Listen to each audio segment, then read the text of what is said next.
you in the last video you touched on you getting rid of the state government level, which is, I mean, this is a fascinating topic. So first of all, I love the idea of us just Australians just exploring how could we make decisions as a country differently, how can we do it better, without having to feel like you're going to get jumped on, because the reality is there ain't never going to be such massive change without rigorous debate, without it being, everyone's going to get a say. It's not, no party's going to get in and be able to reform it in that regard. So chill.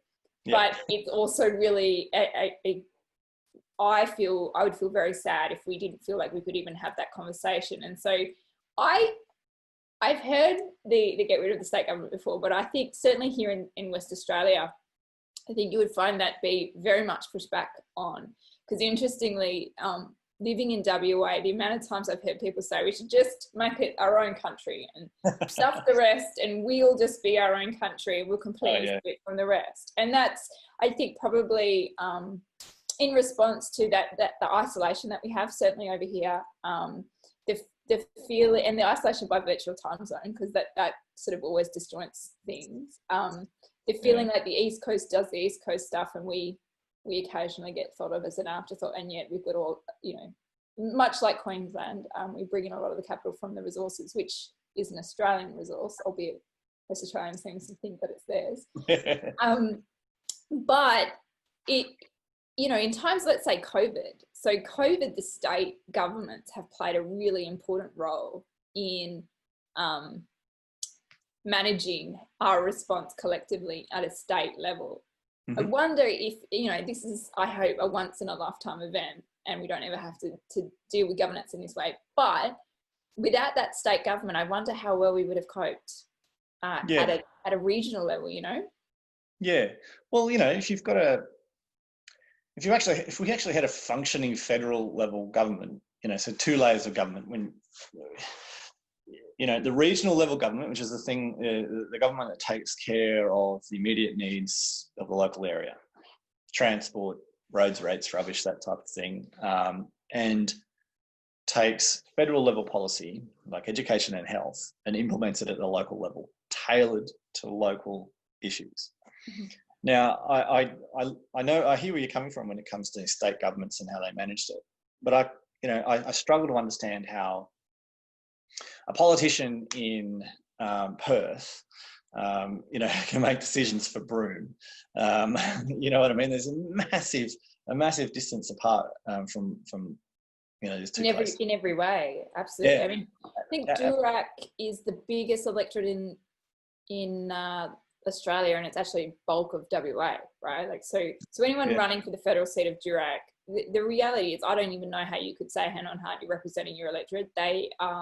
You have to be on a plane to represent everyone to actually see them and know them. Yeah. And yes, you're right. At bringing it into the state, how is they're advocated, but then that comes the same question: how are we representing the will of Australians?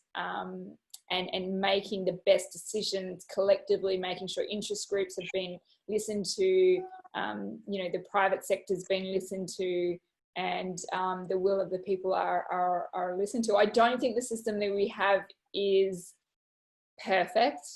I think the idea of exploring change is a massive tip from me. Any party that's saying we should review it and discuss it, for me, is an exciting thing. Not make any decisions straight up the bat, but actually discuss it. No. Well, probably the first step would be to empower local councils a bit more than they currently have. They're not recognised under the Australian Constitution, but it is the most direct form of democracy that we have. It is the local issues, the hyper-local issues. And, this is where democracy gets its starts from. The people around you making decisions that impact your life at the ground level every day.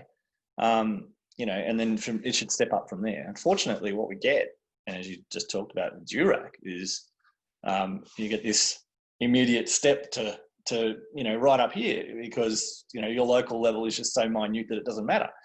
Right. That's where I think it's a real problem, and we should be, I think apathy has a lot to do with the fact that we've been able to take democracy and take it away from the people, into the hands of vested interests, And that has a physical manifestation in terms of the distance you are away from your representatives. And I really think that we can overcome a lot of the apathy, a lot of the distrust and distaste in Australian politics. You brought it closer to home. Yeah. You made politicians more accessible to local people. I think there's a lot can be done with that. And if your governance structures, at that local level, the person across the street is the person that's making the decision on, how the hospital is run. Or this is the sort of thing I'm talking about. You want to have a deep connection between the community and the local government, to enable the democracy to function a lot better than it is.